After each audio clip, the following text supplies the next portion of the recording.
it out. You gotta love me through it. I wish sometimes that it was more like a story. Big, bad, all good by the end of the movie. But in real life, that shit takes time, yeah. Every breath of baby's got to get me out my head and get better. Yeah, I'm better.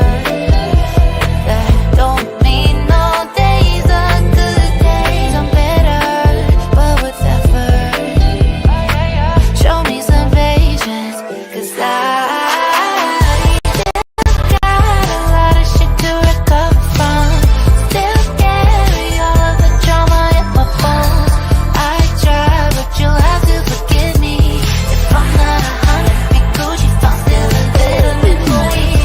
I got a little more healing left to do, and I got a lot of salt to pick out of wounds. I try, but you'll have to forgive me if I'm not 100 big Gucci, if I'm still a little bit moody.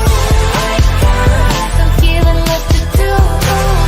I got salt to pick out of wounds.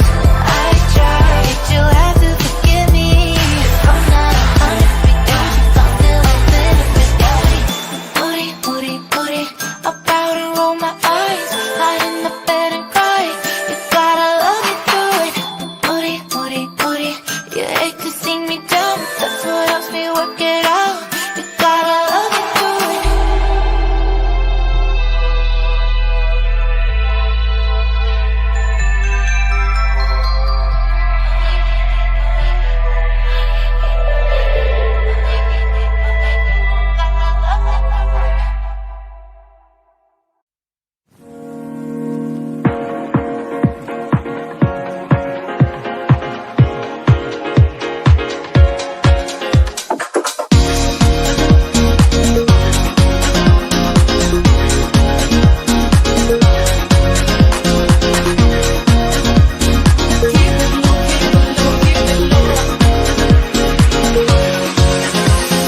Feel so close, no wasting time. Feel, just pause your freaking mind and hear that calling, taking over you.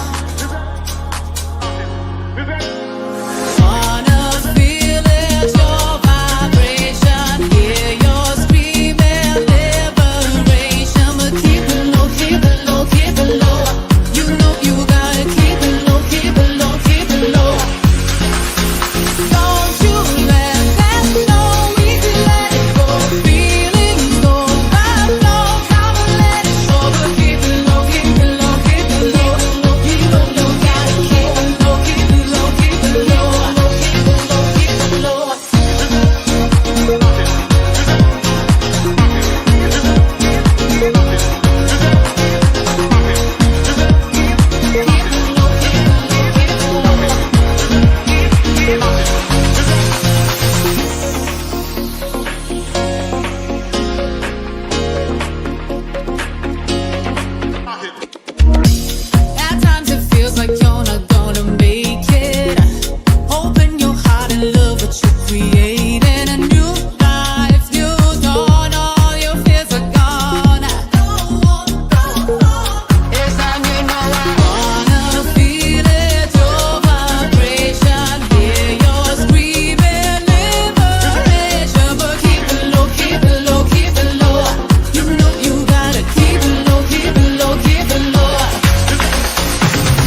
over there? Who's the hot one with the long hair? Looky, ooh, that's me. Mirror, mirror, showing I'm a bad bitch. And I don't see the girl that I fell, so down and out on herself. A total mind and body globe, down in every cell. Living it up, ooh. And I'ma go on killing it, cause this is what I do. Dreaming about it every day. I'm over, now I'm finally on my way. I'm over, I've been on my gun, I've been feeling myself. I do it for me, man, for nobody else. I'm nothing, I'm looking what I see. Yeah. Hit different, when a little mama got a big vision. Hit different, aiming high, baby, I go the distance. I've been putting in work, putting in time, putting me first, now my whole life. Hit different, with the bang, bang, bang, bang. Boom, boom, boom, bang, bang, bang, bang. Boom, bada, boom, bada. Hit different, boom, boom, boom, bang, bang, bang, bang. Boom, bada, boom, bada. Hit different. Coming in hot, I'm getting in. Got you feeling that bass when I'm hitting it. With the bang, with the bang, with the bang, with the bang, with the bang, bang. Hit different, when a little mama got a big vision. Hit different, aiming high, baby, I go the distance. I've been putting in work, putting in time, putting me first, now my whole life. Hit different, with the bang, ready. Hit different. Welcome back to this channel, everyone. It's resident internet psychic medium and spiritual advisor, Mystic Rain. Happy New Year. How are you guys doing? How are you guys today? I actually don't know how many of you that I'm going to catch today on account of the fact that I think people are a little bit sleepy today with it being the first and everything. You know, maybe you went out, maybe you partied. What'd you guys do? Did you guys get up to anything last night? I did not. I was in the bed. I did try hard. I even poured a beverage, which I do not do often. And I had about 4 or 5 sips. I blinked and then I was in the bed. I was in the bed after that. So, and then I woke up briefly to booms and pows because this year seemed to be a big year in terms of fireworks. I thought something was blown up. You know, it was startling, but that was how I knew. I was like, oh, it must be 2025. And then I rolled over and went back to sleep. You know, I said I was going to greet the day when I got up. How are you guys doing? Oh, thank you. You guys got the glam version of it because I was dressed today. Why was I dressed? Today was book signing day. And then I was so I had that, right? So I'm originally dressed for that. And then I was just like out and then went to go get dinner. And then so I was like, well, I might as well continue using the makeup, you know? I might as well continue using it. So we are still using it. How are you guys doing? The new track. It is a new track. I felt like I don't know what I felt other than I just needed I just wanted to, I don't know, I guess I just wanted to mix it up, you know? So I did that, but I did keep the original one that people have you guys seem to like it. So we kept that one. We shuffled some things around. We plugged it in at the end because people seem to like hearing that one more and more people have the tendency to join towards the end of that sort of waiting window. So we just shuffled it around a little bit. You ate, fell asleep a few hours before countdown, then woke up around 12:30. Oh, so you woke up 30 minutes after the good part. I missed the countdown, third year in a row, despite being awake during the countdown, but I spent it with my sister. Oh, wait, but your sister didn't wake you up? Your sister wasn't like, hello. But that also happened to me too. It was a missed opportunity. First, my husband fell asleep, then I tried to wake him up, and he fell asleep again. And I tried to wake him up again, and he fell asleep again. And I tried to wake him up again. And then I had a moment where I just accepted that, like, perhaps the young days or that kind of young, not that I feel like I'm old, but like, I don't know. I was just into things when I was 21. You know what I mean? Like I had energy and like 9 p.m. didn't give me anxiety at that point in my life. You know what I mean? Now I see 9 p.m. and I'm like, I got to go to bed. Yeah, it's my bedtime, you know? You ate too much food yesterday? Well, look, Was it good? Was it at least delicious? Because if you're going to use up the calories, you got to use the calories on the good stuff. So anyway, today I had my book signing today. It was super, super fun. My first time doing it. So I'm so grateful for the people that showed up and attended. I also met like some like new folks who had like no idea what I was or who I was or what I was doing or why I was there. And that was kind of fun. You know what I mean? Because they would just sort of pop over and they were like, "What is this?" And I was like, "Tarot." But it was good fun. We did it in a metaphysical bookstore, and it's always sort of interesting to see how they're going to sort of figure it out, because a lot of those bookstores are very small and sort of cozy. And so it's always really interesting to see how people get creative in order to shift things around to fit a table and stuff inside. Like there was a whole bunch about like, well, what if we did it sitting outside? And then, well, there's a room in the back that we can use as a classroom. What if we do that? Then there was talk about like, well, if we use the classroom in the back, then like maybe you can like teach something. You know what I mean? What if you do like an hour-long signing and then you did that? And then it was like, well, then I don't really have time. And then the dates had moved a lot. Like the dates had moved 3 times, which is why it wasn't a long time until you had heard about it, because we were trying to figure out the best date around the holidays, whatever. Anyway, we came up with the first. And the reason why we ended up going with the first, because some people were like, "Oh, don't you think that that's a weird day? Like January 1st, like right after all the holiday festivities." And I was like, "No, I think it's a perfect day, because in this world of like spirituality, people, it's very busy on the first because everyone wants to know their future for that year. And people are out getting readings and consultations and looking for crystals and trying to find oils and stuff like that. And so it's actually a pretty busier time for like people in this niche. And so, which was what was going on. But yeah, it was fun. It was fun, and it was super cute because I was nervous because I was like, I don't know what I'm doing. I signed, like, you guys, you would be amazed at like the moment I had yesterday when I was like, oh my God, how do I sign it? Like I had a moment where I was like, I don't even know how I sign like Mystic Rain. Like, how do I need a signature? Like I need a signature now. Like and then I like pulled out pens and then like started practicing the signature because I was like, I don't know what I'm doing. You know, I realized that I know how to sign my name, but it hadn't occurred to me that I had never taken the time out to learn how to sign Mystic Rain. And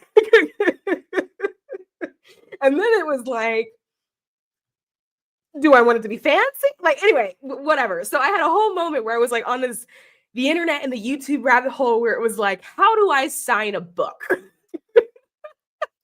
Like, what am I supposed to write in it? And then you'd be amazed. It was like, you should have 3 signing options ready and available, depending on what situation and scenario you actually end up in. Man, I didn't know, but it was great fun. I learned a lot. They were super nice to me over there. And yeah. So we are done with that. And then we'll see what new fun stuff comes up after that. The Fool's Guide to Tarot. If people are like, well, what was she signing? I was signing this baby right here. And we are available on Amazon, Barnes & Noble, anywhere books are sold. And so go get your copy today. For my peeps in the UK, it seems like there was a bit of interest. And to be quite honest, it was a little bit more than I had even anticipated. But thank you for your patience, because for people like, what is she talking about? The UK publishes a month afterwards, the month after the US. It's like a rollout kind of thing. And yeah, some of them got held up. There was delays. Anyway, it was a whole supply chain thing. But thank you for your patience, for you guys that did hang in there. But yeah, that was my day. What else did I do while I was gone? Because I wasn't on last week because I feel like I got so much to catch you guys up on. Oh, the best thing happened to me. My husband, he was like, can I ask you a question? And I was like, what is the question? And he was like, will you give me a reading? And I was like, I'm sorry, what? And he was like, well, you know, for like the new year, like, will you give me a reading? And I was like, I thought you'd never ask. Now, up until this point, he has never actually asked me to do a reading for him, and he has never actually been totally interested when I volunteered, right? Now, he'd entertain me, like if I got a new deck and I was like, pick a card, he'd entertain me, but like he never let me just go full run the gauntlet with it, right? And so I was like, well, when you ask for a reading, or like you mean the full thing? Like, are you giving me permission to go full throttle? And he was like, yeah, like the whole thing. I was like the full setup. And he was like, yeah. And I was like, why? And he was like, I just want to know what is in my future. And I was like, say less. So I pulled out a basket because I was like, I don't know if I'm ever going to get this opportunity again. I got to go out. We've got to go full out. I've got to give it my best because like he's never asked. I get a basket and then I start picking cards. I must have had 8, 9 decks in the basket. I pulled out the pendulum, which I rarely use, and I literally was just on here talking about how I like never use it. We had crystals, we had charms, I had things and baggies that he had to go in and pick out. We pulled out boards and shit. I was like, I don't know if I'm ever going to get this opportunity ever. So we're going full in. The reading was like an hour and a half. And when I tell you, I pulled out the incense, the Palo Santo. I was burning shit. I was smoking up the kitchen. I was like, he's going to get the full experience of this. And it's like, it's going to be phenomenal, right? Anyway, that was a highlight for me. He said he loved it. And then he was like, yeah, this was actually pretty good. And I was like, welcome to the goddamn club. You know what I mean? Like, welcome. I'm glad you finally arrived. Oh, you're enjoying the book? Oh, that's so awesome. So glad to hear it. The book has helped my reading so much. So happy I got it. Oh, I'm so glad. That's always a good thing about public events. When you put yourself out there, you just end up meeting people who become fans of yours, which is like the weirdest part of it. Like the putting yourself out there part, like that's weird. You know what I mean? I mean, I know it may sound weird that I'm saying that, but like that's weird to me. Like that's a weird thing for me. And then people will be like, I had a couple of people today who like sat down in front of me and they were like, I'm nervous. And I was like, you're nervous. I'm nervous. Oh, you're looking good. Happy New Year. Thank you. It was an existential question. It was so existential. Maybe his resolution was to get more into his spiritual side. I don't know what the resolution was. But when I tell, because he's always like, oh, she's so cute. You know what I mean? Like, I'm like, here, pick a card and he'll pick it. But like, it's very much of like, oh, that's my wife. She's just so cute. I'll do it because it makes her happy kind of thing. But like, he was like, no, like, I'm serious. And he was really invested in what it was that I was saying. And he was looking at the cards. Oh, I forgot to tell you guys this part. This was perhaps the funnest part. I pulled out the pendulum. We started asking questions. The pendulum starts swinging. So naturally, my husband is like, you're doing that yourself. And I was like, it's so not me. And he was like, prove it. And I was like, okay, well, come hold my hand. It's still going to swing anyway, right? Like, hold it steady. Don't let my hand move. If you don't believe me, hold my hand steady. And then he was like, I still don't believe it. And then I was like, okay, well, stand behind me and like really watch my hand. And he was like, And then so he went and took, because I have a bunch of pendulums. So he took another one and then he held it, but he started copying what I was doing. So he's holding it up, asking it questions, and it starts swinging on its own. And he was like, holy shit. And I was like, see, I fucking tried to tell you. And then so I actually think that he's got a little woo-woo in him. He's just not in a place where he's ready to accept it. Now, I don't see how you would end up with me without having some kind of woo-woo in you. I just figured he was a late bloomer. And I never bothered with it again. I just kind of like left it alone. I did almost choke him up in smoke. I really did. Did you guys do vision boards? I did one. You want to see it? Now, I'll do a quick show and tell. We're not going to walk through the whole thing. Why? Because I just made it and it's unfolding. So we can't walk through the whole thing. But I'll flash it to you really quick. Boom! Isn't she a beauty? That's all you're going to see. Boom! Yep. And at the top of it, it says, manifest your greatness. And then what I did was enchant it with this stuff over here. So I actually have like magic ink that I've had for a long time. Hold on.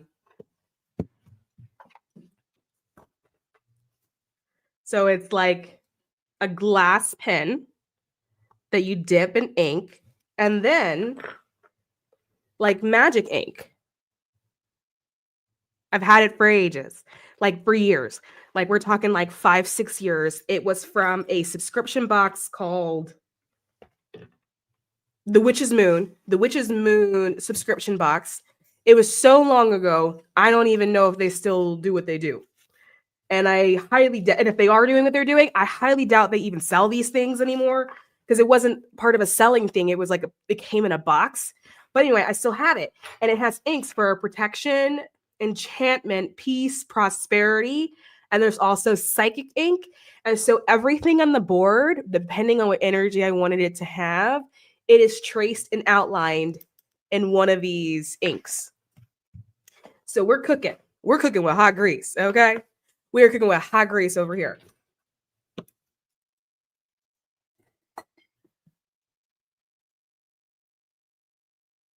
I haven't yet, but I need to. You gotta get on it. You know, it would have been really good because what was it? It was yesterday, or was it the day before yesterday? Whenever was that that new moon that came in, I did it during then. So I made it all like ritual and stop. Stop, you're giving me the fuzzies and I'm giving you couple goals. I don't even know if I would call that a couple. It was, I mean, it was a goal for me, but I don't even know if I was gonna call it a couple goal. You recognize how long I had to wait for my moment? The amount of years I waited for that moment to arrive, how patient I was, because we've got to remember, like, he comes from the church. Like, my in-laws are in the church. Like, my father-in-law is a pastor, okay? Like, my mother-in-law plays the organ in the church. Like, we're talking like real deal, very serious Christians, right? So when I met my husband, he was like, I'm Christian. And I was like, that's cute. Like, oh, cute, whatever. So I was very patient. I tried really, really, really hard not to make it weird and like not to make it a thing. You know, like he believes what he believes, I believe what I believe, as long as we're all respecting each other's beliefs, kind of thing. But he's slowly moving over onto this side, and I could see him, but I'm trying not to spook him. But when I had my moment, man, I ran with the moment. So anyway, shall we get into it? Because I don't know how long we're going to be here, but I feel like it could be a while, because I did promise you guys about the whole Age of Aquarius thing, and we need to start getting into some 2025 predictions. And I think that understanding the Age of Aquarius is really important for understanding 2025. So we are going to do a recap. I literally had to go back through my notes because I haven't talked about the Age of Aquarius and did a video about it for years.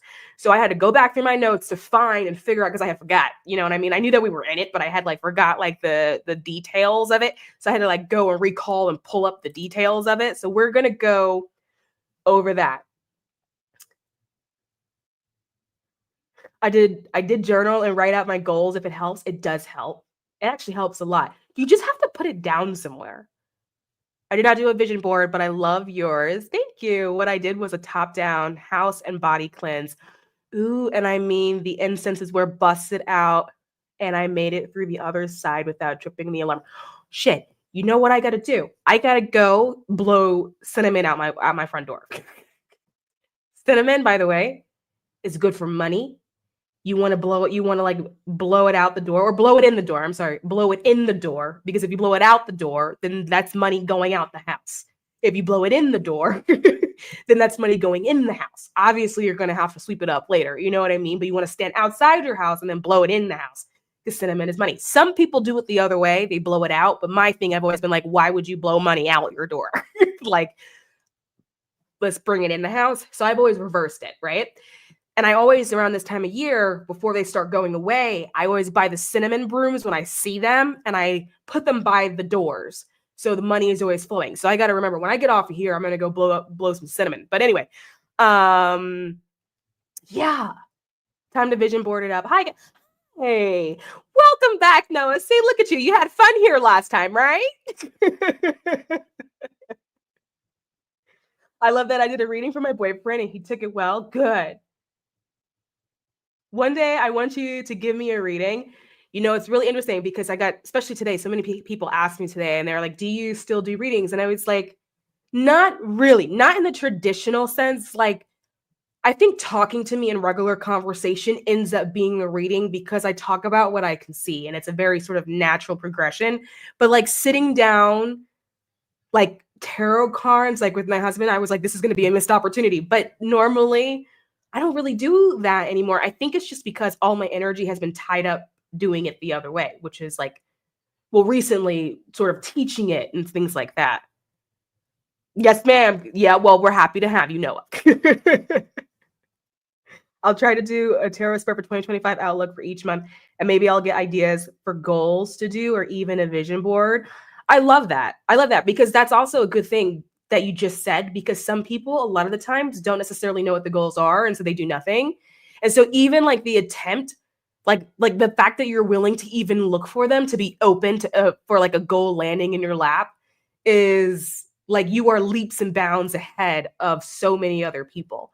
Because truth of the matter is, you may not want. Sometimes it's hard to set a goal when you're in a space of trying to figure out what it is that you want, which actually is very normal for this time of year because of the year that we're in it. Now, anyway, let me stay on task.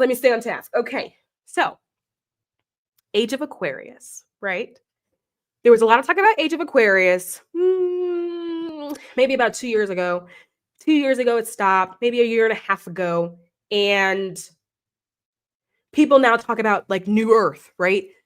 The new Earth and the shifts. But prior to people talking about that, we were talking about the Age of Aquarius, right? And moving into this Age of Aquarius. So there, in like astrological terms, there's like a 26,000 year cycle. It's long, right? And all of the ages are like 2,000 plus years. So Age of Aquarius, we're looking at somewhere around 2,600 plus years. So because of that, no one is ever really sure when it starts, when any of the ages starts, and really sure whenever they end. It's always approximate. And a lot of times what people are going off of is the energy and how it's shifting in the collective. And that's how people find markers for it. And so when it comes to the Age of Aquarius, kind of a date that people look to. Some people say that we're still in the process of coming into it. And then some people use like COVID as a good marker because in that year, in 2020, that is when we noticed there was a massive sort of upset, a massive shift. Like 2019 was one kind of year, and then a blink of an eye, 2020, it was like the years weren't even close to being the same, right? And so some people use that as a marker. Now, for today's discussion, we're going to use that as a marker because it's going to give you sort of a guide, because that is when things in society started to shift. And so it's just, it's an easy marker, a mile marker, okay? Anyway, we were coming out of the age of Pisces, now moving into the age of Aquarius, right? The age of Pisces was a very sort of, it was the age of structure, right? Not necessarily good structure, but it was an age of structure and somewhat authoritarianism, right? An age of like rules. Everything had to go by the book. And then also with that, the age of religion specifically, right? Like in a tarot card deck, the card that talks about religion is also the same card that talks about structure. It's the same exact thing, right? And so when you think about the age of Pisces with religion having such a stronghold, think about literally all of the countries today and how all of those governments, including the United States, the UK, right? And how all of these governments were built up and were formed because of the church in some form of way. There was some sort of religious structure that was so important that it was able to form the government and able to form the laws, the rules, and what was codified, right? That's why, like in the United States, you see our money still has at the bottom of it, "In God we trust," right? It is the church, even though they try to tell you that there's a separation between church and state, there was never a separation between church and state. That's why the church is synonymous with like rules and structure. And that's why government authorities and bodies are synonymous with rules and structure. regardless of whether or not you feel like those rules or those structures work, that was something that was at the forefront of Piscean, the age of Pisces, right? Now, with that, you do get a lot of development. You get a lot of, excuse me, ugh, you get a lot of like structural development, and then structures being like societal structures. So societal expectations, that can be like family dynamics, how families are expected to behave with each other. That can be the roles that men hold in society and the expectations of men, the roles women hold in society and the expectation of them, the roles that children hold in societies.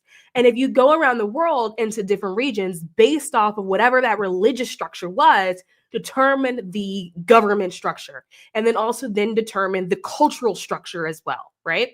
So now we are moving out of that, and then we're moving into the age of Aquarius. Age of Aquarius, the markers of the age of Aquarius are things like newness, so innovation, right? And with innovation, you do then get technology, and we see that with like advancements in AI, advancements with medicine. But you also, Aquarius is also very humanitarian. The age of Aquarius is about humanitarianism, right?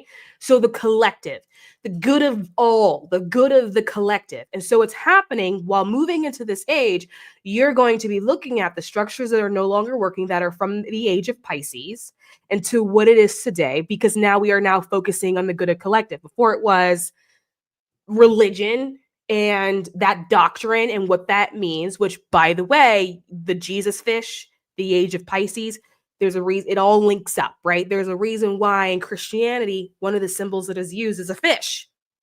It's Pisces, right? And so, but that is also a very individualistic society and an individualistic culture. It doesn't focus on the collective good or the good of the whole, right? But the age of Aquarius does. It's focusing on the collective. So humanity is a very big thing, and everything that we feel is important to humanity. And as we keep going through the age, what's going to happen is that society is going to come up with new beliefs and new ideals, and you're going to see society go, actually, that didn't work, but this is going to work. And because of that, because of innovation, the innovative nature of Aquarius, you are going to see innovations start to happen, the building up of new structures, the building up of new ways of doing things, the building up of new cultural and societal expectations. And in order to build that up, you need room for it. And so what happens is that the structures that were created in the age of Pisces will then start to crumble. They will start to fall down because you need room to build up the new structure. Now, when things are crumbling, right, or when things are not fitting the new ideals, particularly when they are collective ideals, you then get this thing called collective action, right? It's a collective belief, which means in order to serve it, you will then have collective action. You will then have a group of people who then work together in order to get this new thing that they feel or we feel that is best for humanity, the greater good, to get that new thing off the ground in order to put these new structures that serve the whole into place, and at the same time destroying all of those other structures because the other structures don't hold anymore, right? So now that we're looking at humanity and looking at the greater good of the whole, what then happens is that you start looking at all of the issues within humanity as itself.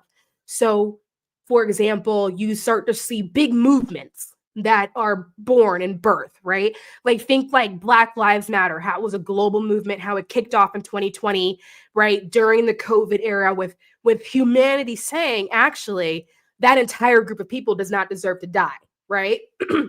It's all of humanity collectively, globally, around the world saying, stop, this isn't good anymore. The way police treat people is not good anymore. Police brutality is not acceptable anymore. And then, so what do? You start to see the dismantling of a culture where you get things like defund the police and different things like that. And so when you're not understanding what's happening energetically, it looks like pure chaos. It looks like things are falling apart when actually what's happening is that it's actually putting itself together like a jigsaw puzzle. You get things like collective action around climate change, right? Because climate is for the greater good of the whole. And because it's humanity focused, it's not just people, it's also sentient beings. So people start thinking about the planet, the plants, they start thinking about animals, right? And so you're looking at the collective as a whole. And so right now, like climate will be an example of that, right? With that, you're also looking at how do you then serve the collective? How do you then serve the greater whole? And then you get things like, and walk with me on this one, like AI, right? With AI initially being something that was created to make lives easier, to streamline processes, to have things more, to be more efficient. It was originally created because there was an idea that it would help better serve humanity, right? Now, here's the thing. Humanity still has duality and there's two sides to it. And you can't necessarily control how one individual person is then going to then use a tool, right? And whether or not that one individual person is going to use the tool for good or bad. And what we're seeing at the moment are a lot of bad actors, right? So we're seeing technology be used for crazy things like committing like crazy levels of fraud and stealing people's things, which, by the way, about 2 years ago, I told you guys fraud was going to be a huge problem going forward. And unfortunately, it's going to continue to be a problem. It's just going to get more and more and more and more and more sophisticated. And the reason for that is because humans don't actually properly understand technology. We're so new in the age that we just don't get it. And so we have people like bad actors who, by the way, also don't understand it, because the idea is that it's supposed to be used for the collective. It's supposed to be used for the greater good.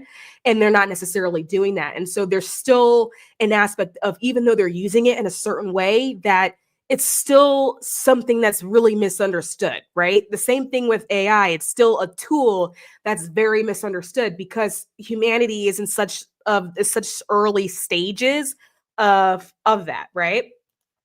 But with that as well, with things like collective action, you get things like unity, so people trying to come together. You get things like people caring more about connection, people going, well, I want to be more connected in my workplace, right? Like work-life balance and dynamics in workplace and workplace culture, that's really going to start to shift. That's really going to start to change. But also like personal relationships, people like reevaluating their friendships and going, is this friendship really connecting with me in the way that I really need it to do, right? It's not like really related to like growth. It is the energy that we're actually working with. This idea that togetherness is actually the most important thing. Now, going back to the part about how you have to get rid of a structure in order to build up a new one, this is where you start to get things like war and revolution, right?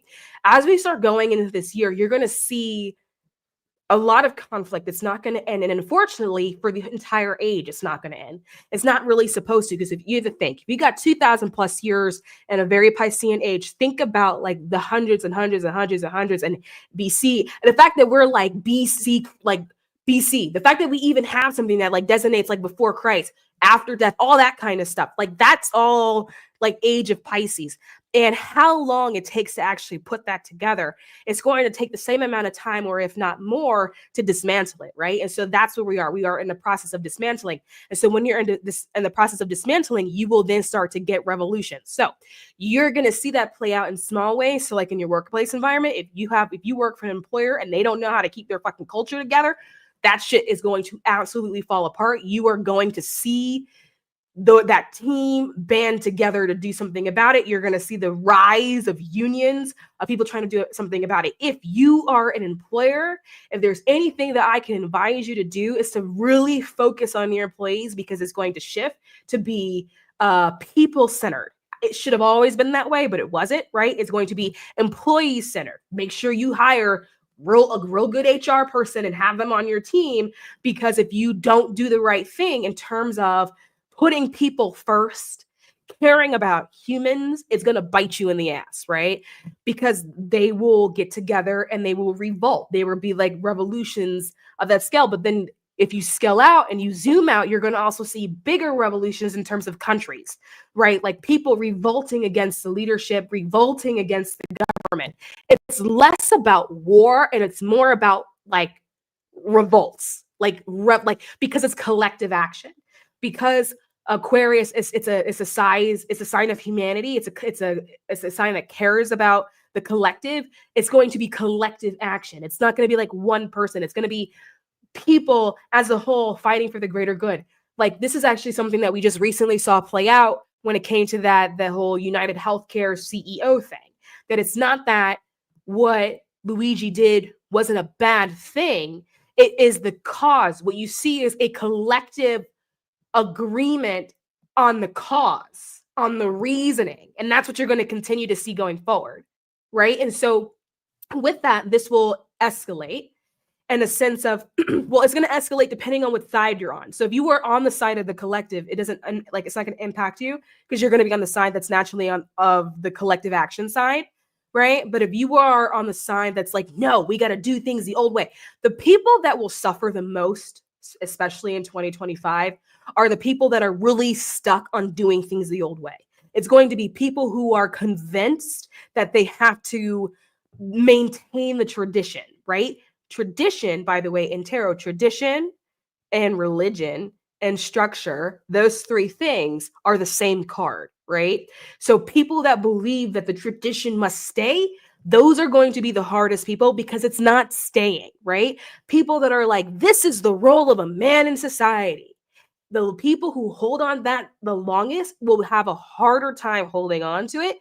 And they're also going to have a harder time explaining to people why it's important.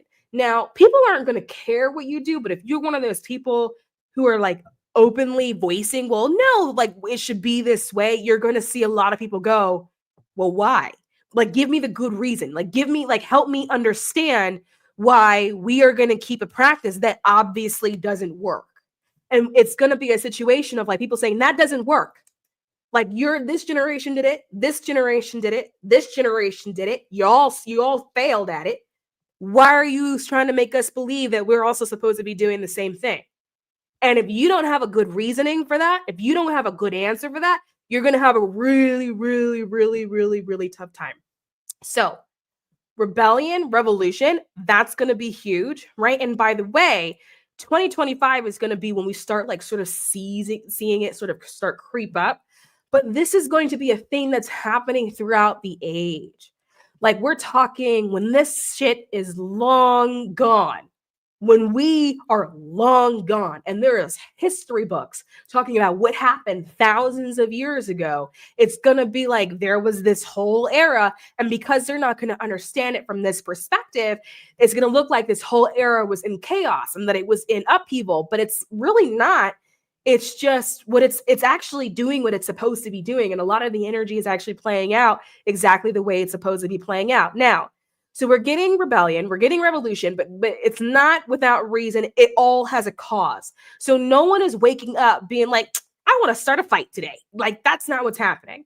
It all has a cause. It's all for the greater good. And all the causes are going to be really, really big. Now, this would be a shadow of that I would like maybe suggest people watch out for is that when people are acting collectively, what happens is that a hive mind forms.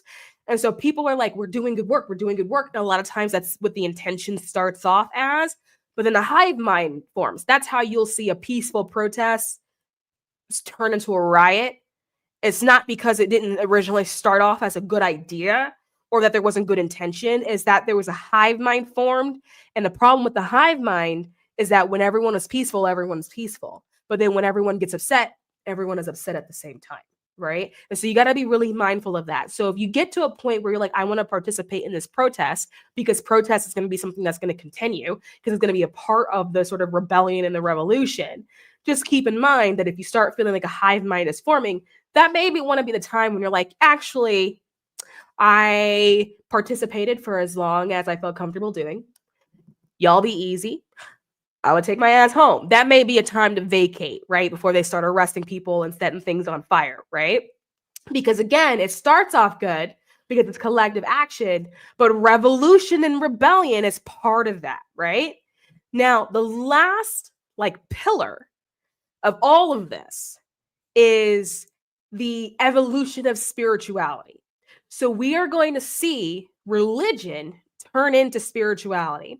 We're going to see the church start to lose its influence and lose its grasp and its hold on society as spirituality increases. Now, the way spirituality increases will be a little bit different because spirituality will now take on this idea of universal truth. Like what's true for you? So everyone's spirituality will look a little bit different. People are going to sort of piecemeal together different ideals and beliefs that work best for them and put it together in a package that serves them. And then that'll be what their spirituality is. And so everyone's spirituality will look a little bit different. Now, this is actually not going to cause any issues. It sounds like it could, but it's not, because part of the age is like humanity and togetherness and connection. And so what's going to happen is that people are actually going to work and strive to understand each other and understand where each other is coming from. And so even if there's going to be part of someone's spiritual practice that you may not really agree with, it's going to be more of a, oh, well, okay, that's what they do. I don't have to do it, but that's what they do. And that's okay. And I do what I do. And that's okay. And it's not going to really be a big deal. But there's going to be like that church. And when I say the church, I mean all churches and religious institutions. I'm just using the word church as a title, as an umbrella term to qualify all of them.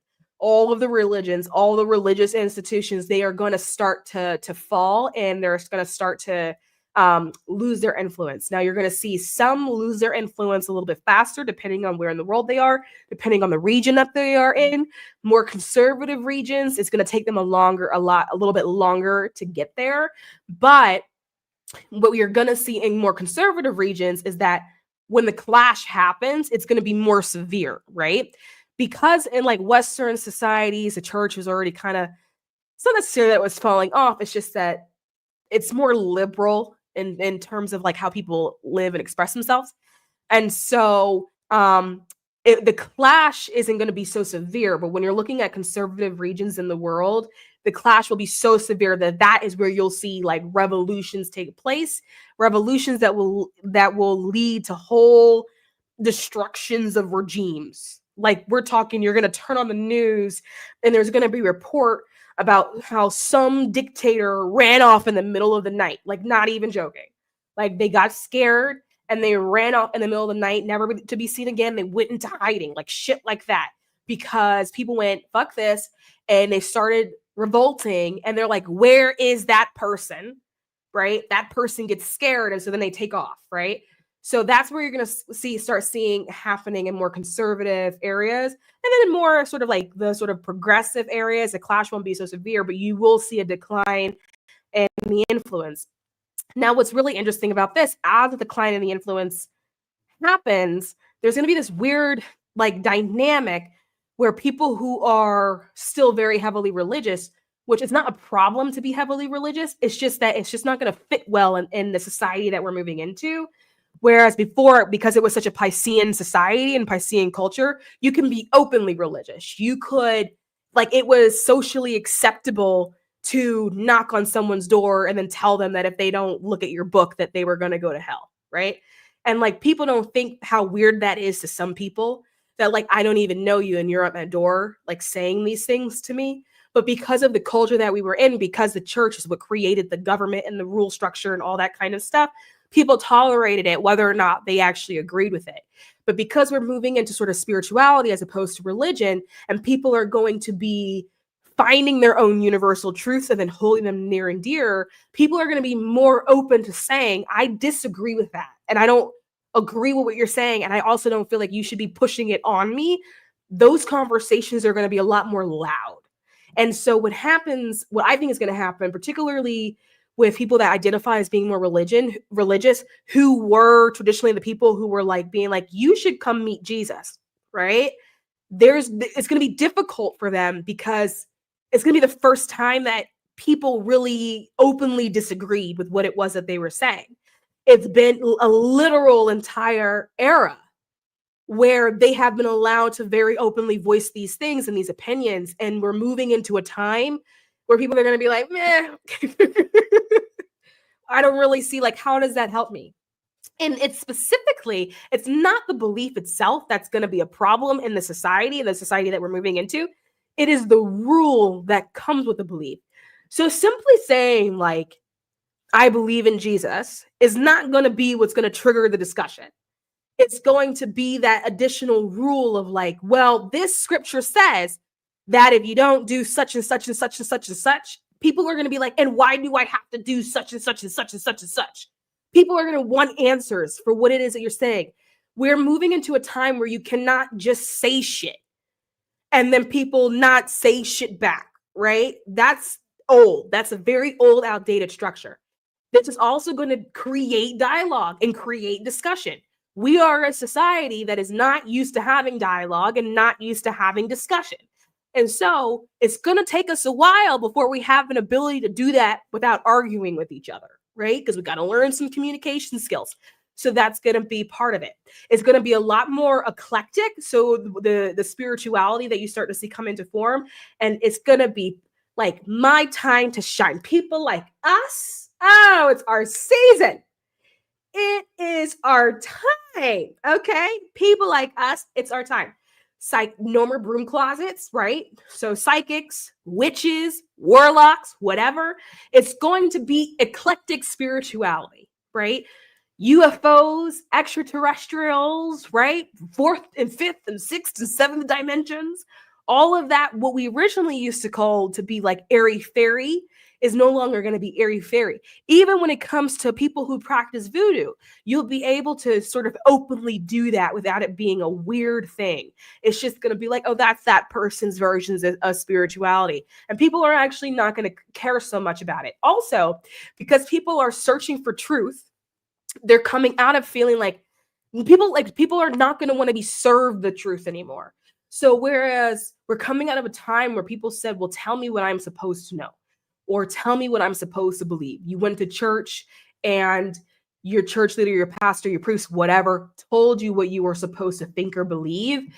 People, that's going out, and what's coming in is people actively going on the hunt, looking for information. So you're going to see like people pop up in a meditation class who never did meditation, who know absolutely nothing about it. And you're going to be like, well, why are you here? And they're going to be like, I don't know. I just felt like I was supposed to be here. I'm seeing if it works for me. And then the people who are like used to being there will be like, oh, okay, well, welcome.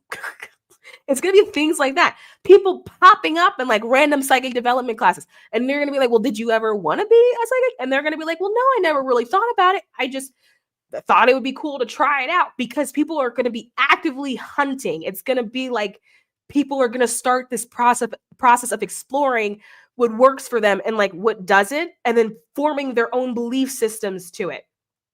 Okay, hold on. Let me check in with the chat, because I know I've been rambling. Let me check back in. I got to go up 1 second.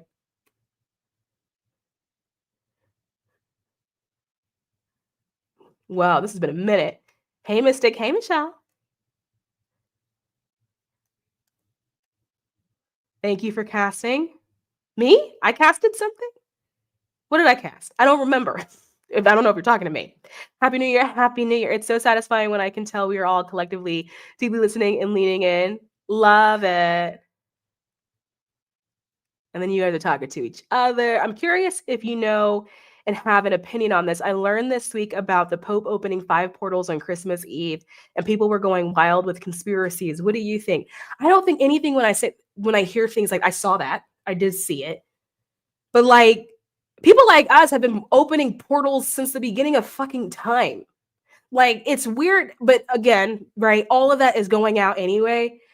But it's like weird to me. Like, I don't really personally, I don't understand. Is a point that he's the only person that can do it?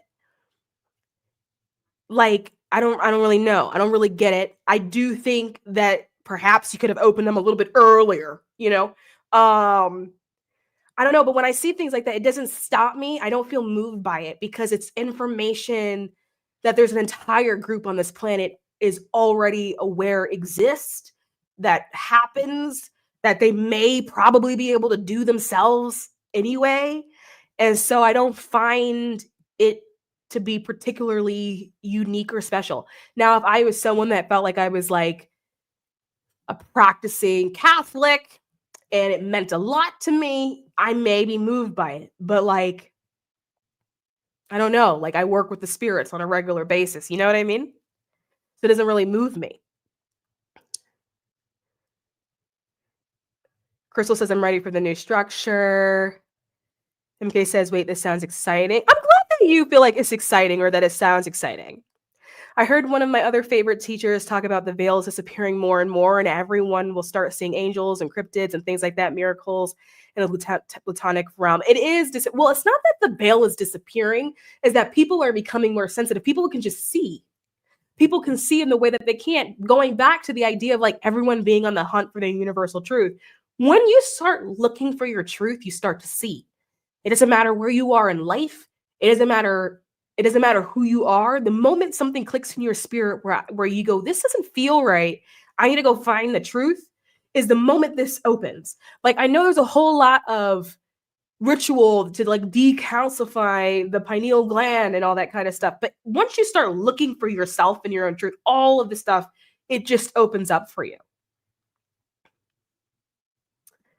What's the best way for people like us to help the collective? I know it's needed, but I'm still trying to figure out how I can best help. You will be called in. So if you're still in a place where you feel like you don't necessarily know where your role is yet, it's possible, one, that you may not necessarily have one yet. Not that you don't have one, but it may not be yet, right? And then also I would ask, is it that you think that it's supposed to be big? Helping the collective can be small. It can be like you're behind somebody in the grocery store and they drop their loaf of bread on the floor, and then you run over quickly and you help them picking it up. And they were having the worst day. And like that act of kindness like kept them from jumping off a bridge that night. Like that is when you help the collective. And then you don't know who that person is. That act of kindness can then lead them to then go commit an act of kindness to somebody else. That act of kindness can get that person to be like, I'm going to live for a few more days. And then they go off and become one of the most monumental, transformative world leaders. Like, you don't know, right? Helping the collective is in a single act. It's not necessarily in like this massive, massive, massive job. And the single act has a compounding effect. But sometimes, at the same time, your only job is to rest, right? Because it's really hard to pour from a cup that's empty. So sometimes before you start helping, you have to rest and help yourself first. Do that. And then when you have enough strength, then you get up, then you do a couple shifts, and then you go sit back down, right? Helping the collective can be sharing a post, right? Blasting it out so multiple people have an ability to see it. But it's a lot smaller than what people think it is. It's not about like changing the world. It's about changing the moment. And those moments compound on each other. It's like interest, you know?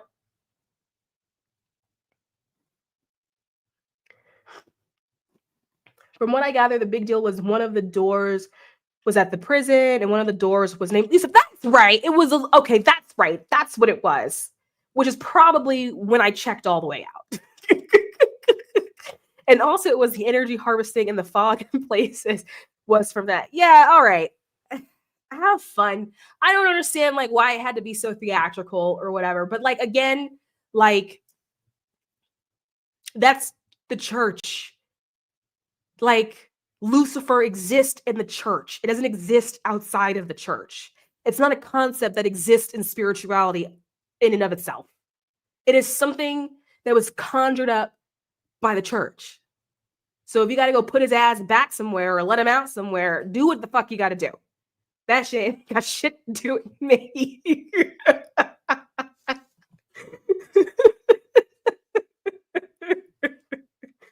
Oh. My friend, who's very intuitive, also said that the veil is thinning, and we both felt it because her and I got more and more psychically connected and my intuition became more intense. Yeah, it's going to be in droves, and it's going to be so many new people, right? Like the amount of the wave is going to happen so fast, and it's going to be wave after wave after wave. Like literally by the end of the year, you're going to have new faces on YouTube with a new term.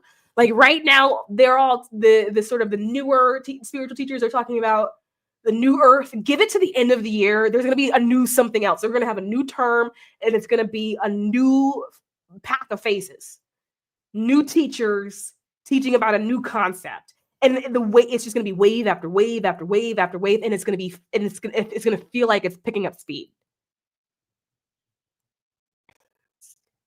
You could say that veils are literally a part of us because we are part of everything. Yep. So what you just described makes perfect sense. And then you went on to Pope and Portals. Yeah, that's fine. Many voices, one spirit. There's a song, Many Voices, One Spirit. Yep. Anyway, what was I talking about? What was I going on? Hold on, let me go back to my notes. Let me go back to societal changes, blah, blah, blah, blah, blah, blah, blah, blah, blah, blah, blah, blah, blah, blah, blah. Oh, okay. So, accountability. Accountability is going to be huge. 2025. Like, people are going to demand, like, you're not going to just be able to lie to people. One, because everyone is starting to tune in, they're going to be able to sense it from you. Even if they're not so psychically tuned in yet that they can sense it, they're going to get a feeling that the story isn't quite adding up. Because remember, we're moving into a time where people are you're going to have to be able to explain what you just said. You're not going to be able to just talk shit and think that someone is not going to be like, but why? Like, you're going to have to be able to explain it. And so because of that, accountability is going to be huge, and it's going to be a societal thing. Like, it's going to be something that's going to start getting woven into this culture, like starting this year, where people are going to be holding other people accountable. Now, it's not about making a mistake. You can make mistakes. It's not about being perfect. And actually, because it's like a humanity age, right? And togetherness and understanding each other, if you make a mistake, people will actually understand you for it. They will work harder to understand how it happened. It's not the mistake. It is doing something wrong and then not being accountable for doing it wrong. It's not about making the mistake. It's about, and I'm talking about like outrageous things too. I don't mean like you you tally up numbers or something like that. Like, you do something. And whereas previously you can hide it, lie about it, conceal it, gaslight people. Oh, I didn't do it. That didn't happen. That's just not going to work. It's not going to fly. And so what's going to happen is, because there's going to be a demand for accountability, you're going to, when I tell you the amount of world leaders and people in entertainment, you think it's just like what? P. Diddy? People are trying to go after Jay-Z. He's suing left and right, whatever. You know what I mean? Like, the amount of people that are about to go down because they lack the ability to say, I'm sorry. Like, being able to say, I apologize will have an ability to get people out of so much. But because they're so used to lying, because you just sort of take it to the grave, that is a very Piscean ideology, to take it to the grave. They're not going to just be like, I apologize, or my bad. And even at just a my bad, like, that will take people really, really far. But if people don't do that, they're going to be considered part of the old structure.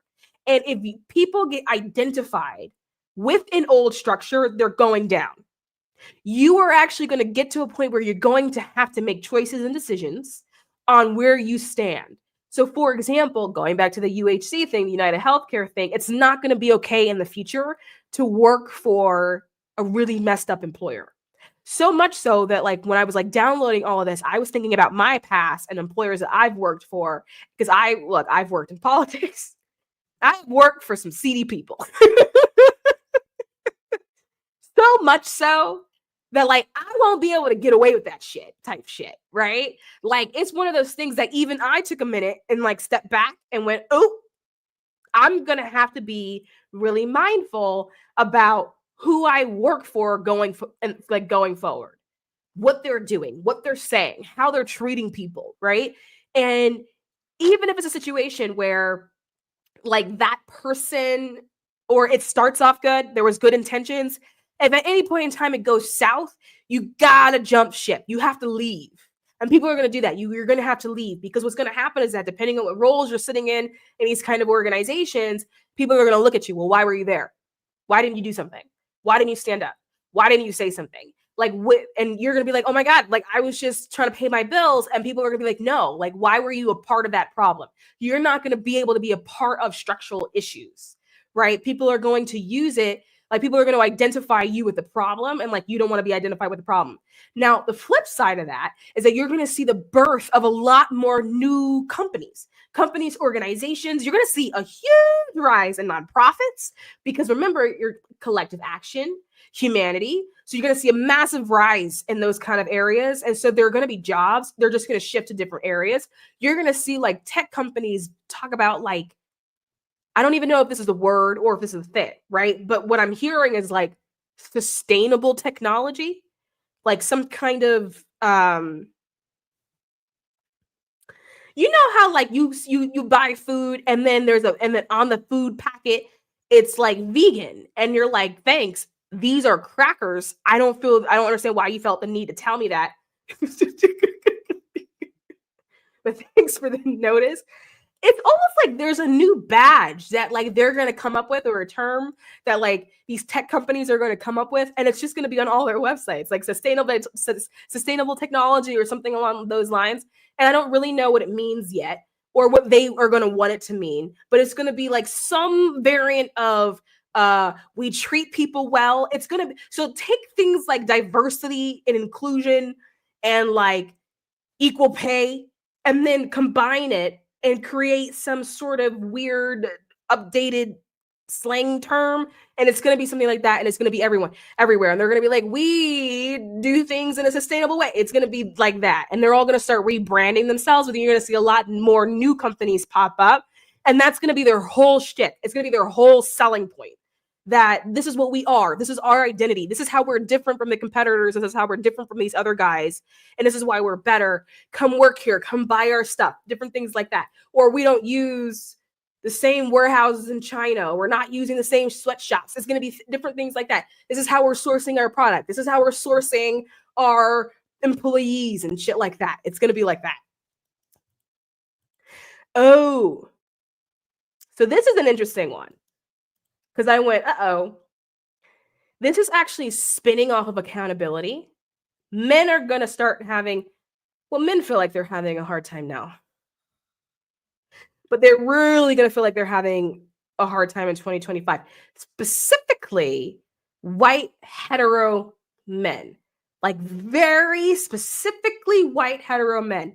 Because white hetero men are what we collectively view as privilege. They even view themselves the same way.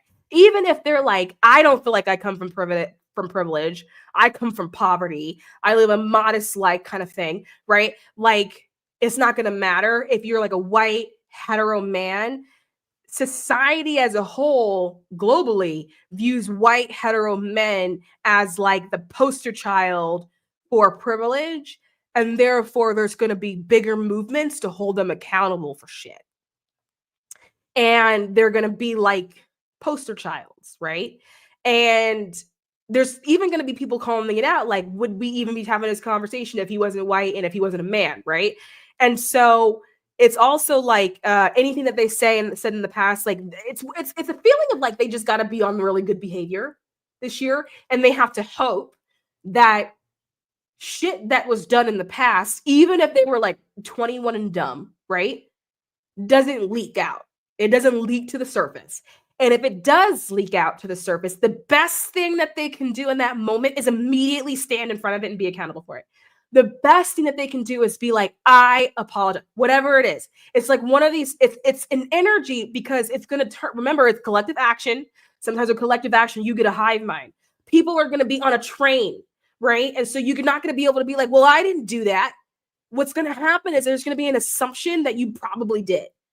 We're also moving into this weird thing where for a little bit of time, it's going to be like the court of public opinion is going to be really, really important. The court of public opinion is going to influence trials in the judicial system. We're going to see laws change slowly, but we're going to see a shift due to the court of public opinion. The issue with the law anywhere is that it doesn't keep up with culture, and it also doesn't keep up with technology. It's very old. It's very outdated. All legal systems are part of the Piscean system. So many laws were actually written either by the church, by a priest. It was suggested by one of them. Like if you go through like old case law and where that shit fucking comes from, like old stuff, it'll be like a priest said something, blah, blah, blah, blah. Like it's all Piscean. And so even the legal system is going to change. The court of public opinion is going to be really, really strong. It's going to also dictate the outcomes of trials. And what's going to happen is, I don't see it necessarily happening so fast in the beginning, but the outcry, there's like the upset, because it's collective. The upset is going to be so tremendous that there's almost like this feeling of judges being like, I really don't want the smoke. That's not why I got this job. This is not what I did not want to be a part of a movement, right? I just wanted to go to work, do what I had to do. go home and pay my bills, right? I didn't want this. And so there's like this feeling of like people being like, I don't really want to be a part of that. Or judges like trying to be dismissed from cases and stuff like that, or like transferring it around and different things like that, especially when there's one in particular that has a really strong public opinion. People are going to be paying a lot more attention to the judicial system, and people that are on trial for things, there's going to be a lot more attention where people going, well, what did he do? Like, well, what did he do? People are going to want to know what people did. And it's going to be like, I don't know why I just said it that way. But there's like this feeling of like, there's still going to be good and wrong. It's not that people think that what you did is not wrong. People, like I said before, they want to know the cause. They're going to want to know, well, what were you fighting for? Were you fighting for something, or were you just being an asshole? Like, if you were being an asshole, then I'm like, whatever. But were you fighting for something? Tell me about it. Like, what was the cause? Like, tell me your reason. Remember, people are going to want to know reasoning. It's going to be a real kids too. Like that, why? Like, we think kids do it a lot now. It's going to like ramp up. Parents are going to be like, please shut up. Like, good God, please shut up. People are just not going to be able to really deal with it. But anyway, going back to white hetero men, people are going to like collective, like the court of public opinion is going to get them really, really bad. Like, you're not going to like, they're not going to be able to sort of gaslight their way out of a situation. People are going to really hold them to the fire. I also see this leading to like men losing influence in society. Now, I'm still trying to understand what this means. I think that this is something to watch for, because I'm curious about the behavior of men once men start to sense, and again, very specifically, white hetero men, right? Men who we look at and associate with privilege and power, right? So there is going to be a loss in society and influence in society where people are just not going to really care all that much about what it is that they have to say.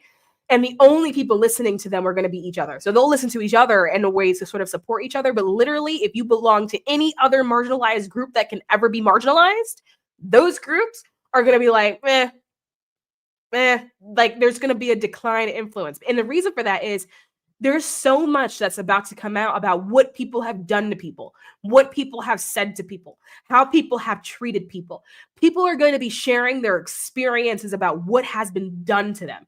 You're like, social, like I may have to, like, I got to figure out what I'm going to be doing with social media in terms of how I'm going to stay off of it, because in the beginning, it's going to sound and feel like tragedy after tragedy after tragedy after tragedy. And it's not that it's something new. It's something that we've kept quiet, because in the age of Pisces, another part of that age was secrets, the withholding of information. And so now that we are on the journey of truth, everyone's looking for their own truth. In order to get that, you have to be truthful. People are holding other people accountable as well as holding themselves accountable. So they're going to be sharing their stories. And so with that, we are going to be learning about things that were done to people, things that were said to people, and then who the culprit was, who did these things, who said these things, right? And what's going to happen, that it's just the amount of stories that are going to come out when it comes to what men did to people, even what they did to each other, is going to be so wild that that people are going to start losing respect. And then that's going to lead to a loss of influence. Now, I don't know what the backlash is going to be, because there is no group that can lose influence and then won't fight for it. There is no group that will lose power and then not try to get it back. Do you understand what I'm saying? So it's going to look like men are doing dumb shit, like taking away reproductive health, you know?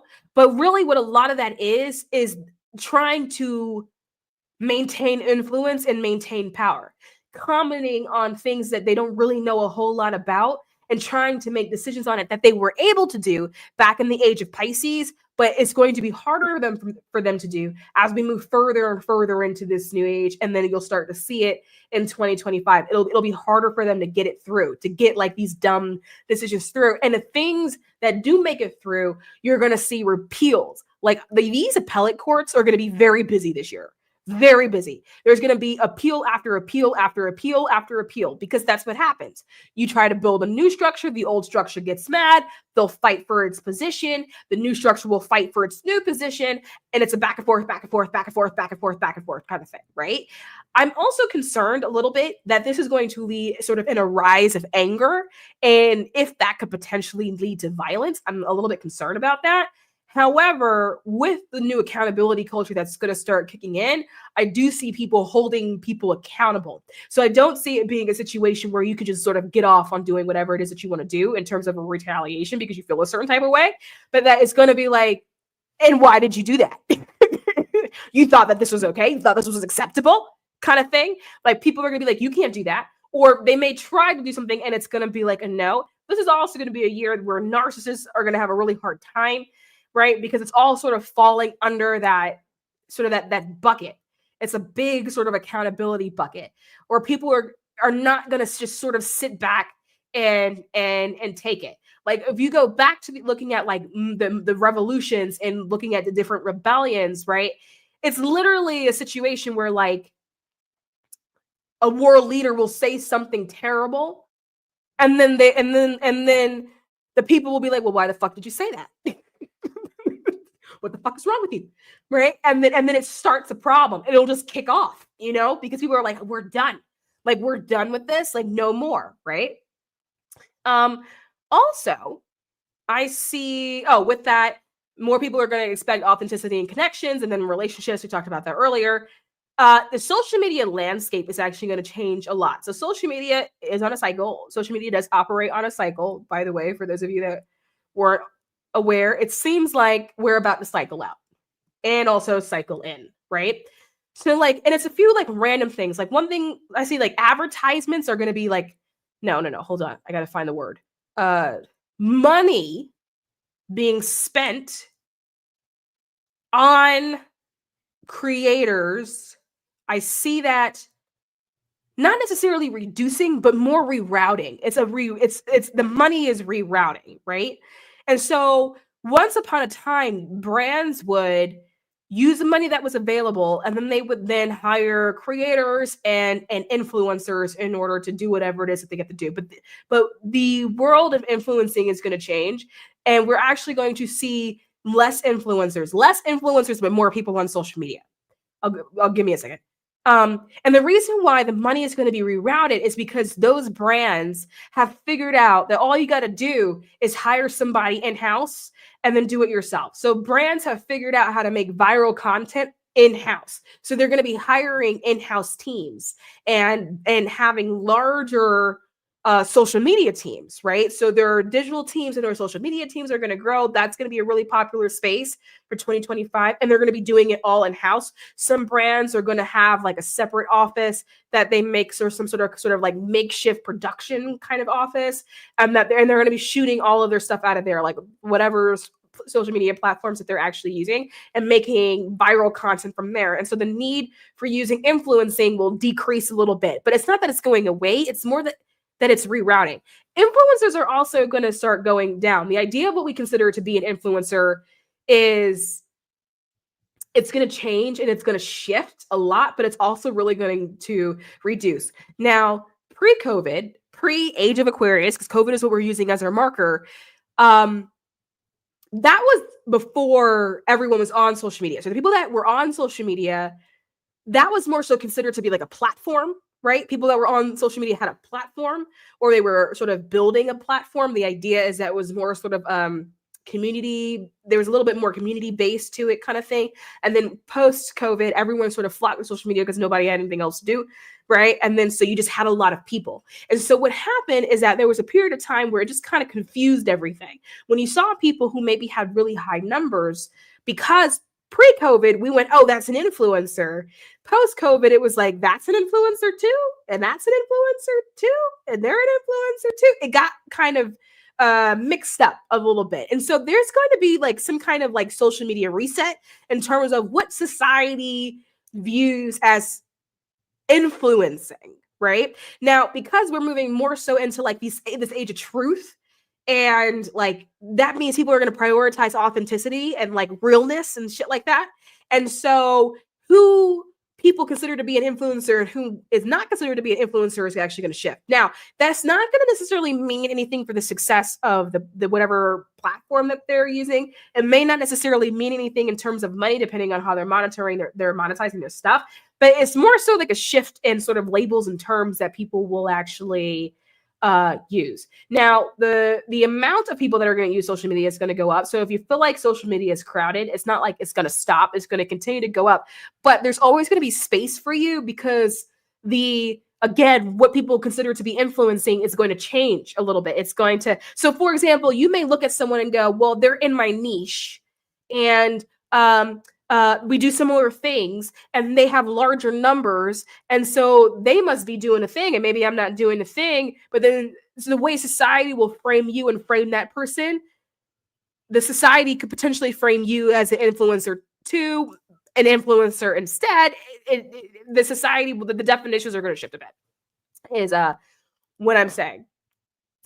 Also, a lot of things, damn near everything is going to be independent. So a lot of indie movies, a lot of indie videos, a lot of indie films, a lot of indie TV shows.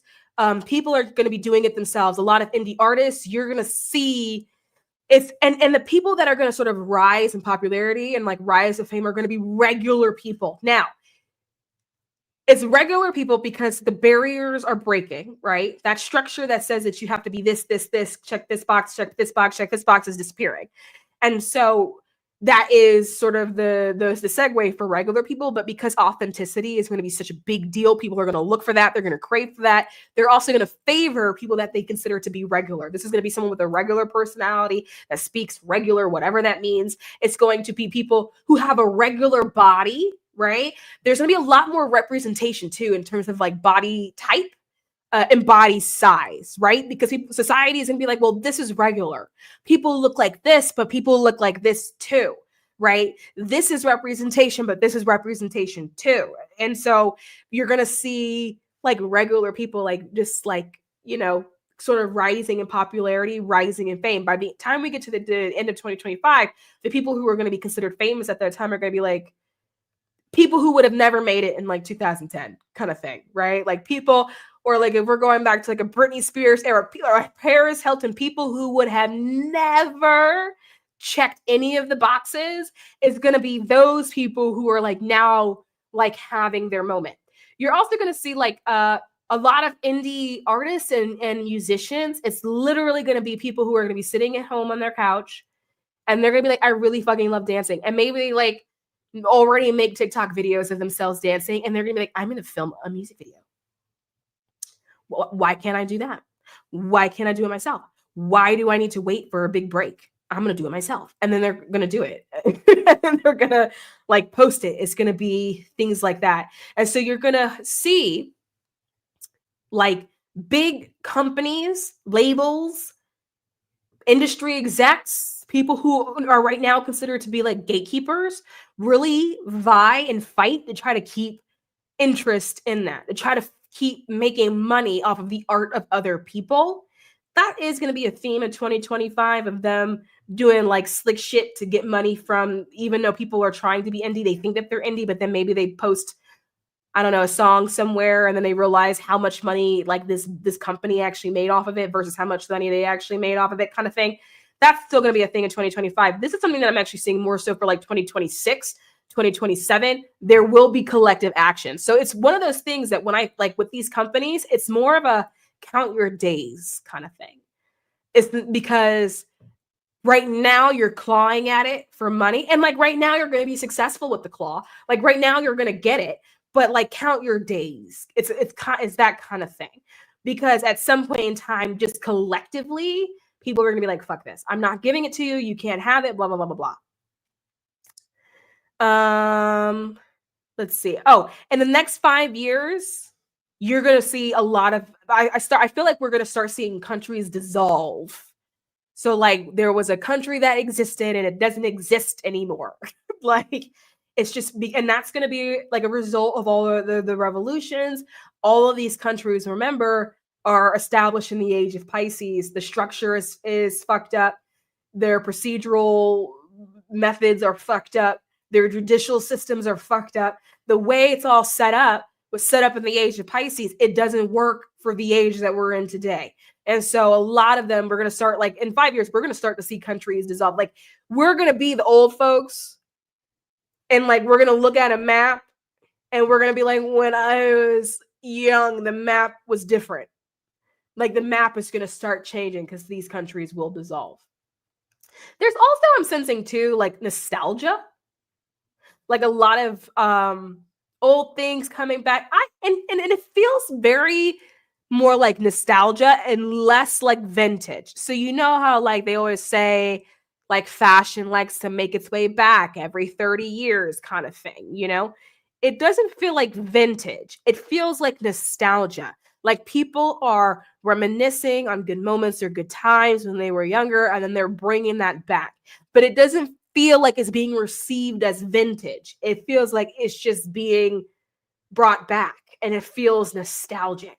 And it's like clothes and I'm seeing very specifically like 90s clothing, like that 90s color scheme with like the purple and the pink and stuff. I'm seeing very specifically that. But like, people are just going to bring it back, and people are going to like it. I'm also seeing like perfume, oddly something to do with smells, like old smells, like Crayola, like being like, our crayons used to have this scent, and then they do like a limited edition Crayola pack with like old crayon scents. It's stuff like that. Like, people liked when they were a kid and they're talking about it, but it doesn't feel vintage. It just feels like we're just appreciating and admiring the moment. Now, this year, 2025, is a universal 9-year, right? So what does that mean, and how does that affect you? A universal 9-year is when you start tying up loose ends. A 9-year is the end. So if you have things in your life that you're holding on to, people, places, and things, it's done this year. That man that you been knew that you were supposed to get rid of and you still didn't do it, it's over this year.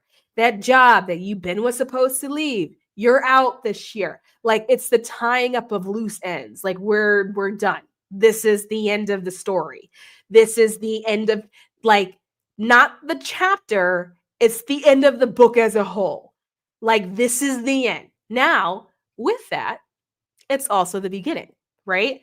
Next year is the beginning. Next year, the cycle restarts. It goes back into a 1 year. And so it's the beginning. And so what you're going to see is like the birth of new manifestations.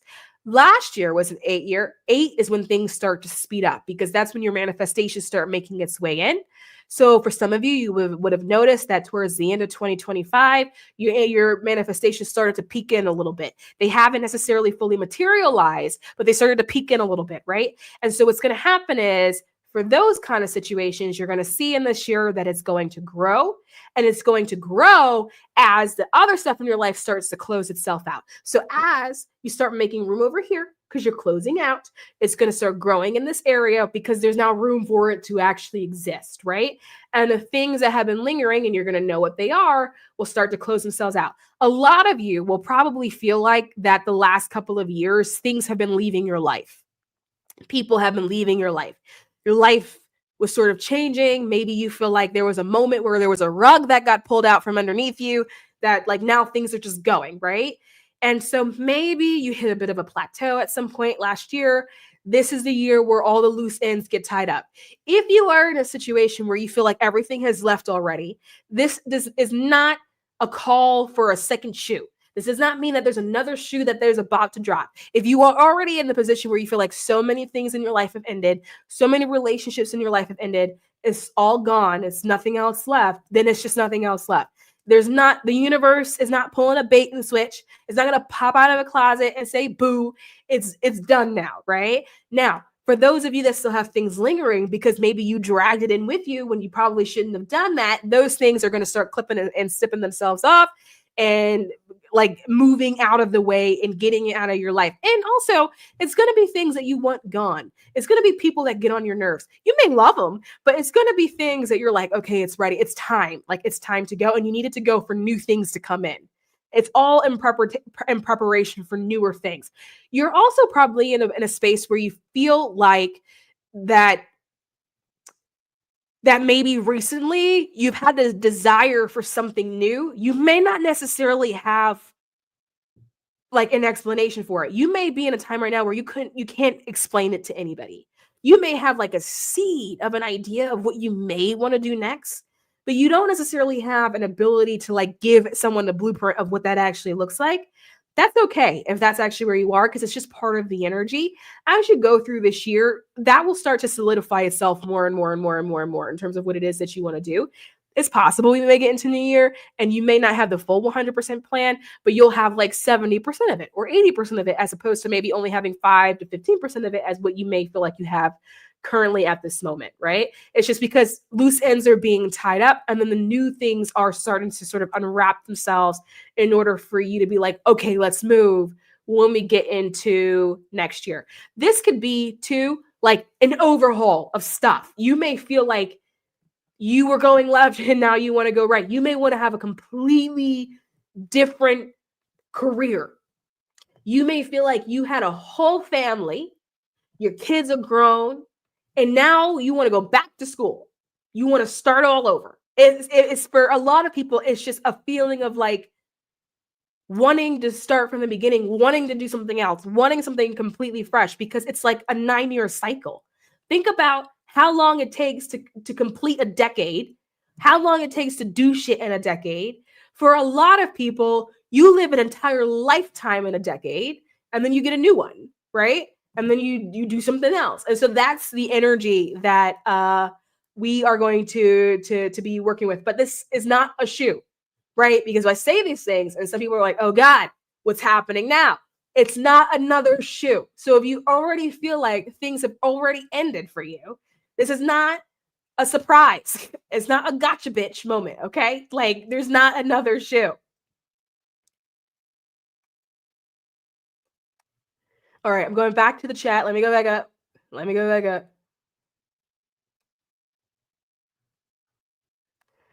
All right, where are we? Where are we? Because it's been a minute. Oh my God, I've been talking for that long? I've been talking about 45 minutes? Holy shit. You've been seeing for sale signs on the church buildings in your area? Wow.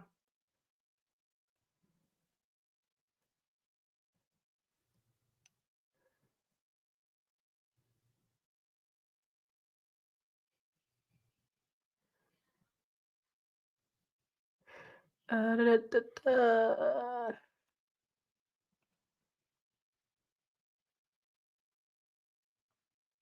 I've seen a lot of this with the gaming industry. Certain games will fail because the company's working with other companies that have bad reputations. And there's so interesting.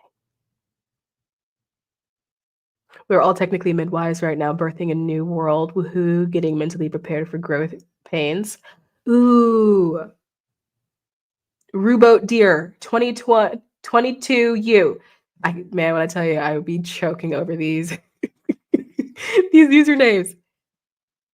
I have a question. Actually, I have a question for the masses. I have a question for all of you guys based off of what you said.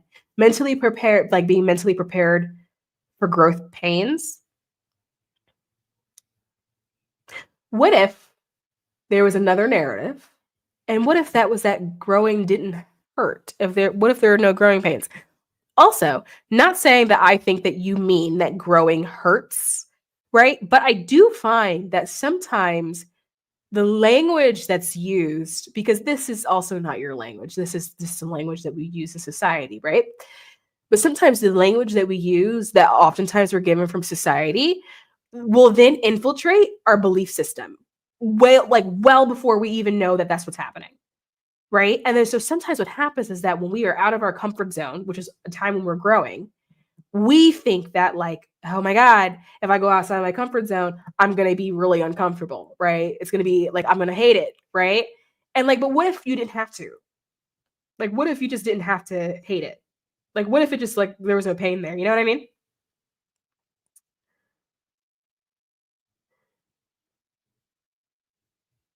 Oh, on Amazon, I wrote a review for your book. I mentioned how more Black people are divorcing religion. Your book warrants a 5-star review. Thank you.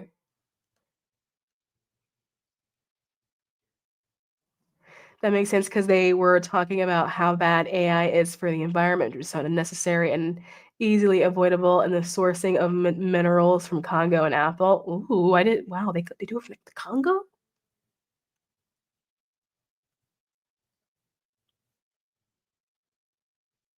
A Pluto and Aquarius retrograde back in 2016ish, maybe. I wouldn't. I don't remember. Maybe Pluto has been dancing around for a little bit. All right, we're making my way back down. This reminds me of the white comedian, if you can call him that, saying he would assault. Oh, Kendrick Lamar. I just learned previously that during the times of yeah, yep, the buck breaking, and the imprint that is something white men also have to heal, not just minorities. Yeah, my girl, Happy New Year! Happy New Year! I thought self-centered and narcissist type personalities are already going through it in 2024. Ouch for them. I wonder how viral is going to work amidst the ending of TikTok for America. Oh, yeah. So easy. That's easy. Viral is going to be exactly the same. There's just going to be a different app. It's going to be a different software. It's just going to be replaced. It's going to be the same thing, right? Because one thing about like Aquarian energy is innovation. And one thing, for some reason, when we think of innovation, we think of making things move faster, quicker, more efficient, right? Like that's just an idea that's in the collective.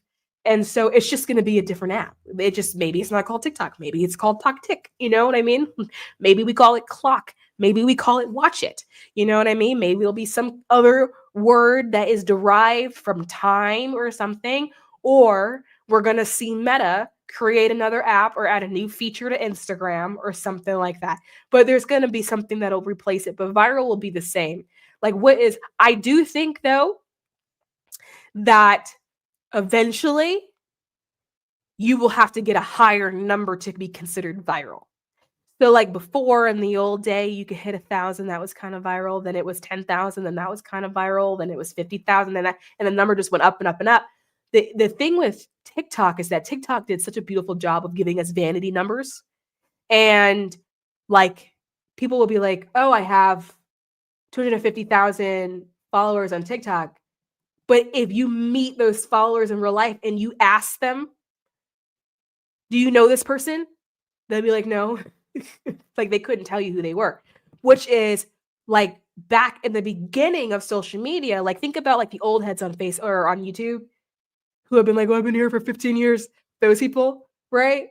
Like that kind of number, if someone recognized, like people would recognize them, like they were like these pseudo celebrity kind of things.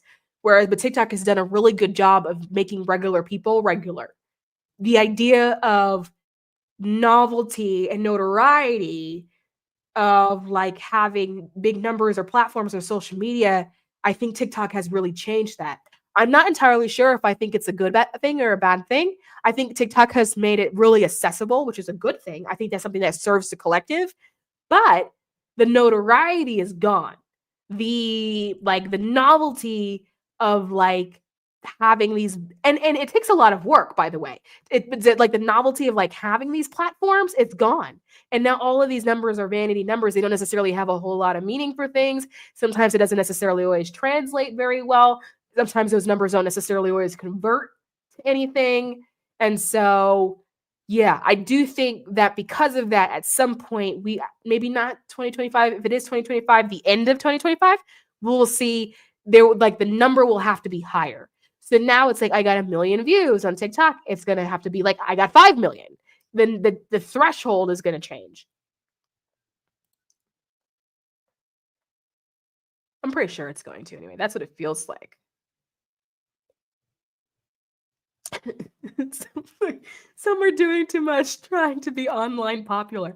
Well, agreed. But you know what I think too? I think that like this is the first time that so many people feel finally seen and heard. Like finally seen and heard. And then what we're really seeing is a lot of people's inner child on the internet. Like think about what kids do when they want to be seen and heard. I think that's what's happening.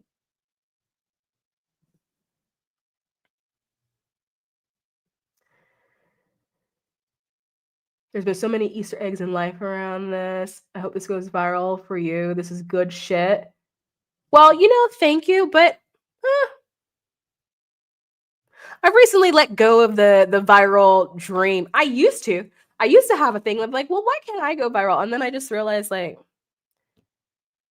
mm, mm, I don't know. Is it gonna make me any money? Like, I don't know if I feel moved if I don't make any money.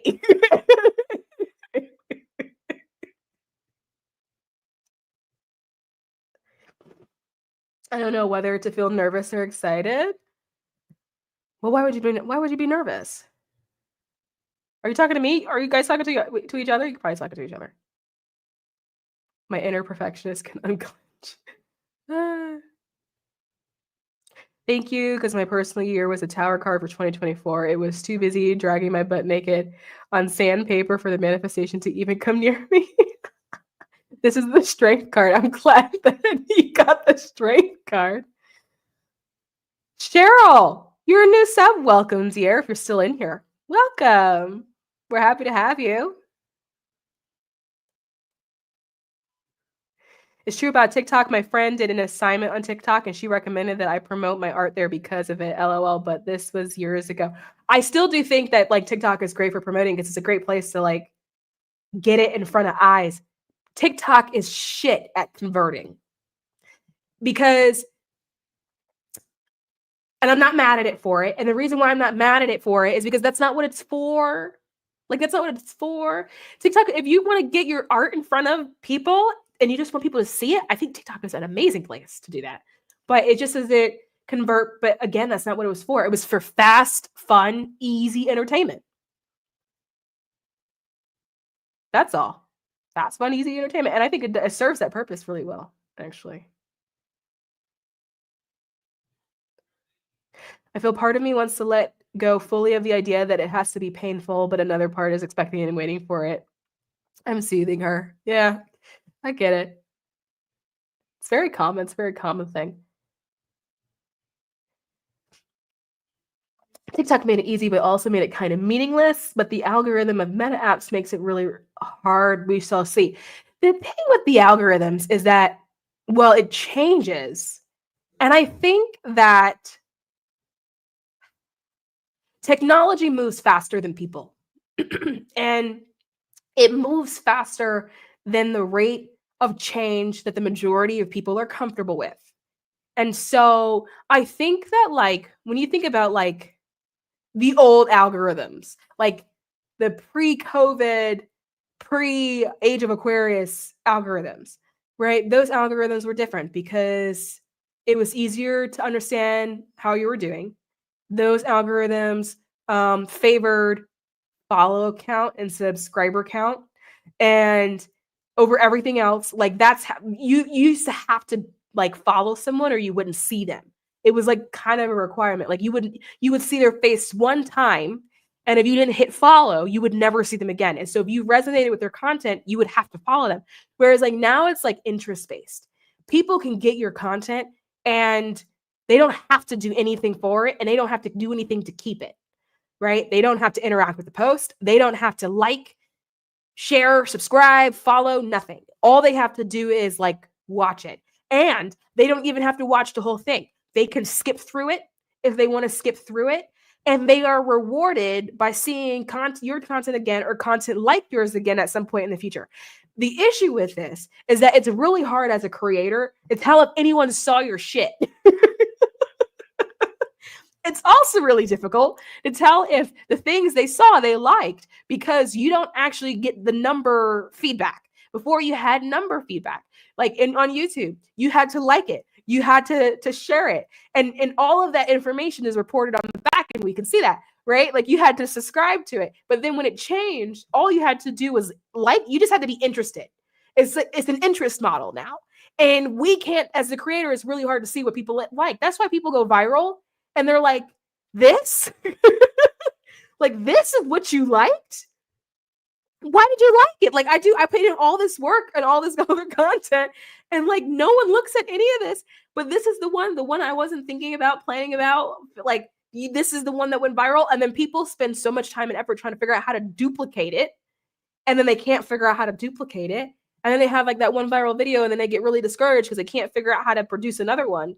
And it's because it's all interest. It's not based off of the person. Because of that, it's harder to make platforms. It's harder to build a community because how do you get people to find you? And then there's no requirement that they interact with you. And then so how do you talk to them? It's a whole thing.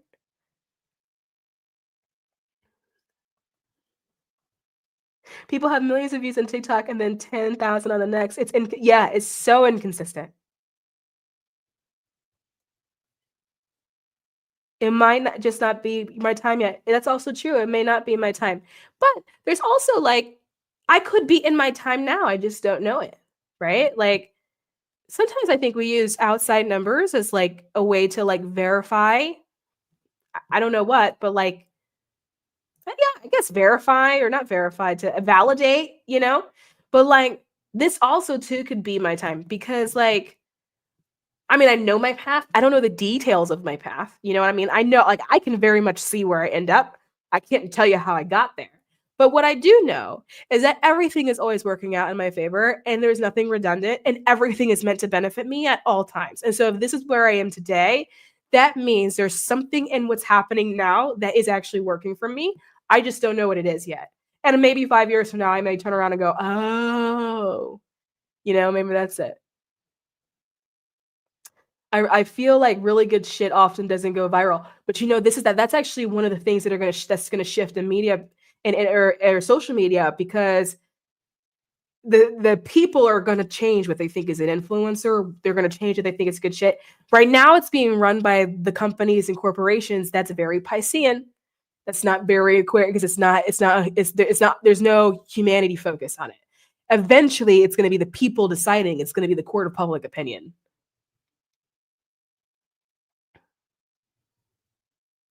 And I didn't take it in the rude way. I didn't take it rude. I'm fully falling into what is next, knowing that it does not need to be painful, but instead my reward for all that I have learned thus far. Or maybe, well, I don't know what I was going to say, but then I just realized, I don't know if that's helpful. I guess it could be helpful depending on how someone looked at it. But I thought what I was going to say was, well, maybe it doesn't mean anything. And the reason why I say that is because nothing has meaning until we assign it a meaning. You have to assign, like my phone, it means nothing. It means nothing. It has no meaning. I have to assign it something. And that's what happens like when people lose their phone and they freak out because they assign that a meaning. They lost their phone and they went, this means I can't do this. I can't do that. I don't have access to this. I don't have access to that. Right? Instead of going, oh, all right, I just lost it. I'll go get another one. We assign things meaning. And what if it just isn't like, what if it doesn't mean anything? What if it's just like, it was just an experience. You wanted to have an experience. Your soul went, that sounds interesting. So you had an experience and then the soul went, okay, I'm done now. And then that was it,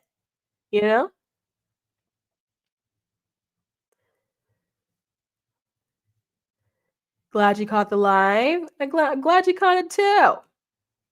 One time I took a half-assed picture of action figures before I went to bed, and then I got so many likes. Meanwhile, I've done all these drawings, and then they get like no likes. I have this one video that did really well, and you know what I talked about? Toothpaste. I made a reference to toothpaste. And to date, that is like one of my best performing. It was ridiculous. Like it was a toothpaste. And I was like, I'm over here dropping bombs every fucking day. And you like toothpaste? It was like a whole moment. I had to get off the internet. I was so upset. Like I was so upset. Anyway, guys, we have been on here for a long time. That is the prediction for 2025. It's really societal. It's going to be massive societal changes and like just upheaval. But it's not a bad thing. I understand it looks like chaos. I understand it registers like chaos, right? Because we're not used to it because we don't get it. But in the age of Aquarius, that is what is expected to happen. That's what's supposed to happen. That's the only way to get rid of the structures that we don't actually agree with. All the shit that we're hollering about, if we want to dismantle it, this has to happen. It's like a necessary part of the process, right? But like, if you already feel like you're on the right side of the process, there's nothing that you really need to worry about it anyway, you know? It's that kind of thing. But anyway, guys, I'm gonna end it there. It's been a long one, but it's been a good one, you know? And I love you. I'll see you next week.